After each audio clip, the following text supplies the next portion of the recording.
ሰላም እንዴናችሁ ውድ የማን ዩናይትድ ኢትዮ ፋንስ ተከታታዮች በያላችሁበት ሰላማችሁ ይብዛ። በርካታ ስፖርታዊ መረጃዎችን ወደ እናንተ ይዘን መተናል። የኤደርሰን ዝውውር በተመለከተ እንግዲህ አዲስ አፕዴት አለ።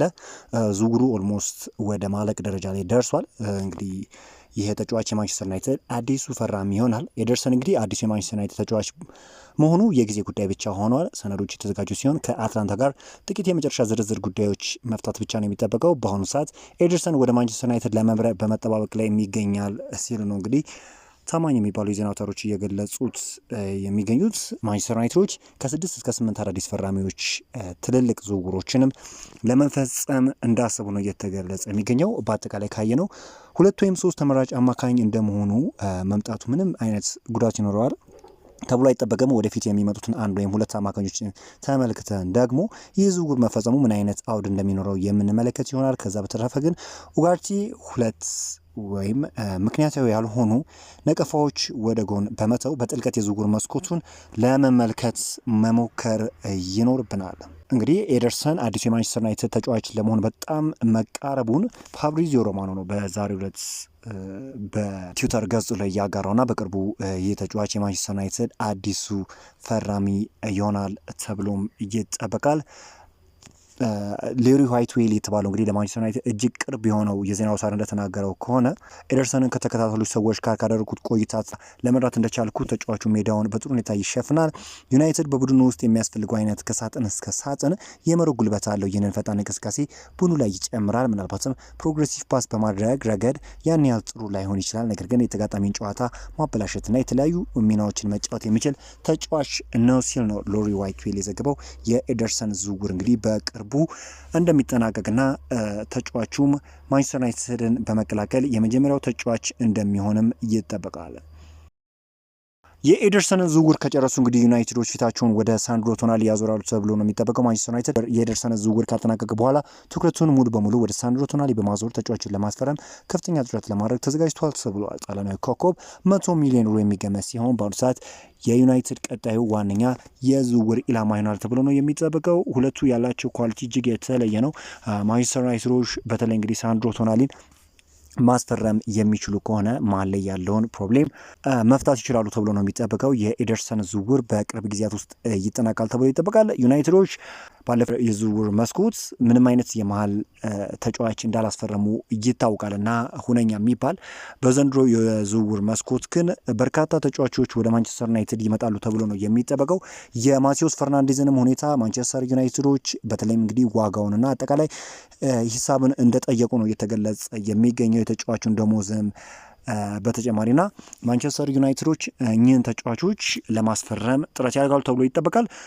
ዛሬ ሌላኛው የወጣው መረጃ እንግዲህ ቶተናሞች በባሌባ ላይ ፍላጎት አሳይቷል ተብሏል። በብራይተንም ሆኖ ዲዘርቢ እያሰለጠነው እንደነበረ ይታወቃልና ይህንን ተጫዋች ቶተናሞች ለማስፈረም ፍላጎት እንዳላቸው ነው እየተገለጸ የሚገኘው። ስለዚህ ዩናይትዶች ሞር ወደ ሳንድሮ ቶናሊና የዚህን የኤደርሰንና የፈርናንዴዝን ዝውውር ለመጨረስ ጥረት ያደርጋሉ ተብሎ ይጠበቃል። ከአካዳሚ የሚወጡ መረጃዎች እንደሚያመለክቱት ከሆነ በሚቀጥለው የውድድር ዓመት 2 ወይም 3 የአካዳሚ ተጫዋቾችን በቋሚነት ወደ ዋናው ቡድን ያድጋሉ ተብሎ ይጠበቃል። በክለቡ ውስጥ ከፍተኛ ግምት ከሚሰጣቸው ታዳጊዎች መካከል ሼልሲ አንዱ ነው ተብሏል። ዋናው ቡድን ብቁ የሚያደርገው እውነተኛ ብቃትና ዝግጁነት አለው ተብሎም ይታመናል። ከእርሱ በተጨማሪም በታዳጊ ቡድን ውስጥ ጥቂት ሌሎች ተጫዋቾች ለዋናው ስብስብ ጠንካራ እገዛ የማድረግ ከፍተኛ እድል አላቸው ተብሎ ይታሰባል። በተለይም የተጫዋቾች የጨዋታ ፕሮግራም ወደ መደበኛ ይዘቱ በሚመለስበት በሚቀጥለው ዘመን የእነዚህ ታዳጊዎች ሚና ለቡድኑ ጥንካሬ ጥልቅ ስብስብ መገንባት ወሳኝ እንደሆነም ይታመናል ተብሏል እና ማንቸስተር ዩናይትዶች የታዳጊዎች ሁኔታ በቅርበት እየተከታተሉና እንደ ከዚህ በፊት እንግዲህ ካሪንግተን ለዋናው ቡድን የሚሰጠው ግልጋሎት እጅግ የላቀ እንዲሆን እንደሚሰሩ ነው እየተገለጸ የሚገኘው። ለማርከስ ራሽፎርድ ቅርበት ያላቸው ምንጮች ምንም አይነት ውሳኔ እንዳልተነገራቸው ገልጸዋል። የባርሳ አመራሮች በበኩላቸው በጎርደን መምጣት ምክንያት ራሽፎርድ የመቆየቱ ነገር የበለጠ ውስብስብ እንደሚሆን ያምናሉ። በቋሚነት ለማስፈረምም አማራጩ እስከ ሰኔ 8 ድረስ የጸና ነው ሲል ተሳማኙ ዘ አትሌቲክስ ዘግቧል። ማርከስ ራሽፎርድ እንግዲህ ወደ ማንቸስተር ዩናይትድ ተመልሷል። ባርሳ ዳግም የውሰት ዝውውር ለዩናይትድ ቢጠይቅም ማንቸስተር ዩናይትድ ግን በአቋሙ እንደጸና ቀጥሏል። ይህንን ተከትሎ ማንቸስተር ዩናይትድ ተጫዋቹን ከዛ በበለጠ ዋጋ እንደሚሸጡ ስላመኑ ተጫዋቹ ወደ ክለቡ ተመልሷል። በካሪክ ቡድን ውስጥም የማይገባ ሲሆን በቶሎ እንግዲህ ይህንን ተጫዋች ዩናይትዶች ለመሸኘት ወይም ለዝውውር ለማቅረብ ሀሳብ እንዳላቸው ነው እየተገለጸ የሚገኘው። ይህ ነገር እንግዲህ በተለይ የማርከስ ራሽፎርድ ዝውውር ውስብስብ እንዲሆን ያደርገዋል ተብሎ ይጠበቃል። በባርሳ እንግዲህ ይቆያል ተብሎ ይጠበቅ ነበር። ፐርማነንት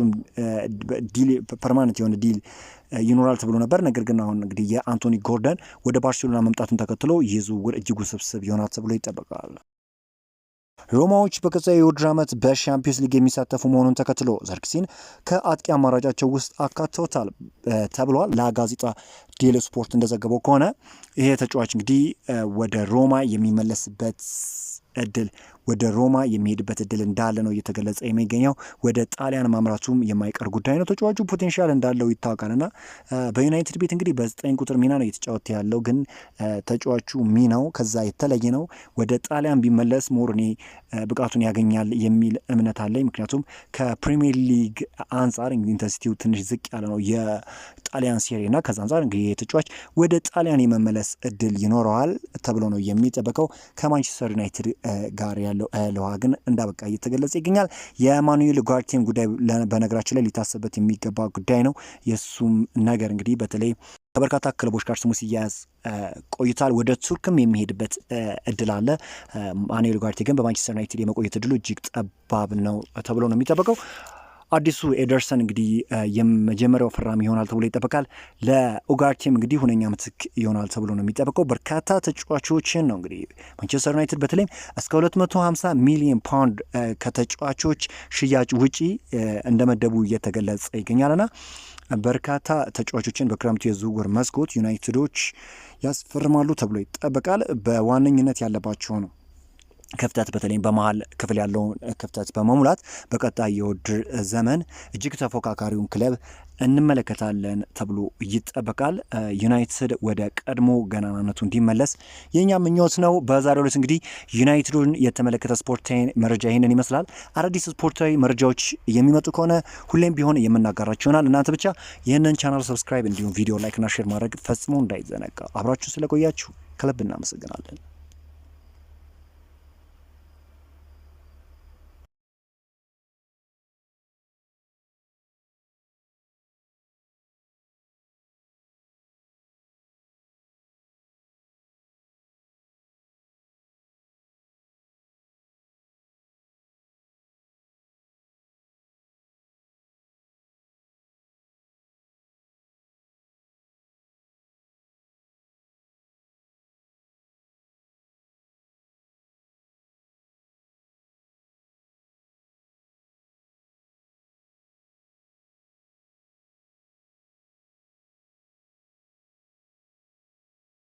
ስለቆያችሁ ከልብ እናመሰግናለን።